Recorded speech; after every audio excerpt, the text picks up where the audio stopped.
清明节上坟扫墓时，祭祀祖先的物品是有讲究的。俗话说，上坟三不带，子孙祸不来，就是提醒我们，在祭祀时要避免携带某些物品，以免给家人带来不幸。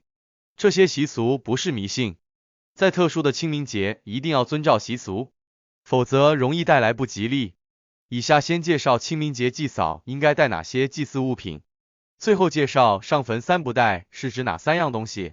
清明节祭扫应该携带的祭祀物品应该有以下几种。首先，纸钱和纸扎物品是清明节祭祀中必不可少的物品之一。烧纸钱和纸扎物品是为了供养祖先，传达对其的思念和祝福。纸钱常被认为是祖先在阴间使用的货币，透过烧纸钱，人们相信可以让祖先在另一个世界生活得更富足、安乐。而纸扎物品则是为了给祖先营造一个舒适的生活环境，常见的有房屋、车辆、服装等，代表对祖先生活的祝福与关怀。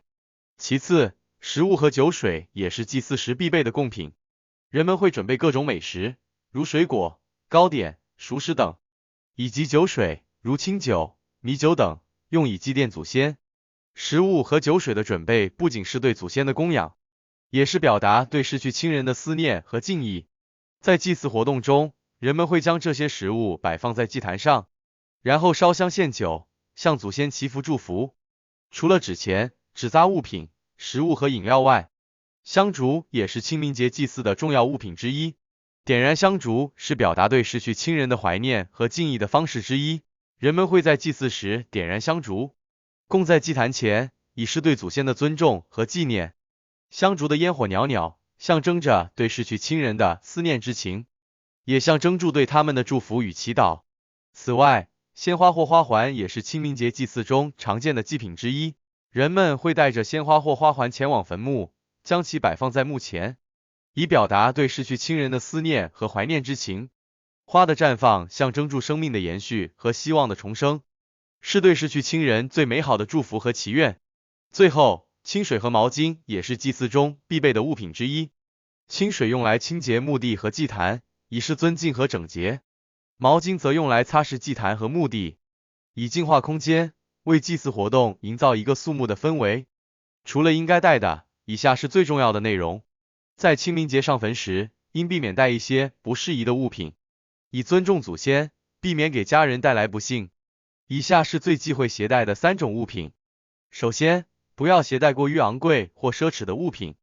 清明节是一个表达对逝去亲人怀念和敬意的日子，过于昂贵或奢侈的物品可能显得不合时宜，甚至有些高调炫富，不符合祭祀的本意。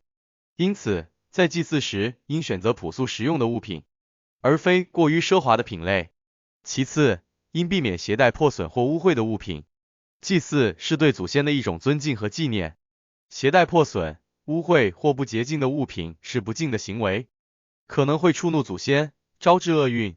因此，在祭祀时应选择整齐干净的物品，以示对祖先的尊重和敬意。最后，应避免携带长时间保存的食物。长时间保存的食物可能已经腐坏或污染，不但不卫生，也不符合祭祀祖先的尊重。携带这些食物可能会引起祖先的不满，带来不吉利的后果。因此，在祭祀时应选择新鲜、健康的食品，以供奉祖先的灵魂。总之，清明节是祭祀祖先和怀念逝去亲人的重要时刻，携带适当的祭祀物品可以表达对祖先的敬意和怀念，但同时也要避免携带不适合或不合适的物品，以免触怒祖先，带来不幸。因此，在清明节祭祀时，应慎重选择携带的物品，千万要注意